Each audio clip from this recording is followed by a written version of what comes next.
Hello guys, in this video I am going to show you how to hide the founder badge on your channel on Twitch, meaning that it won't be shown in channels where you are eligible. But first I just want to mention, don't forget to subscribe to my channel because at 10,000 subscribers I am going to show you my whole YouTube revenue statistics and growth strategy, how to make money online. Now let's jump into it.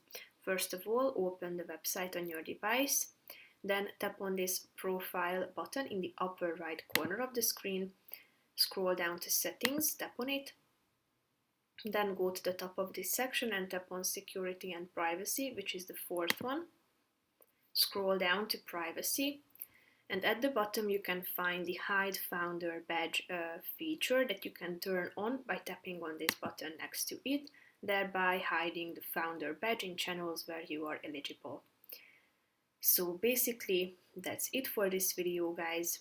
See you in the next one. Bye bye.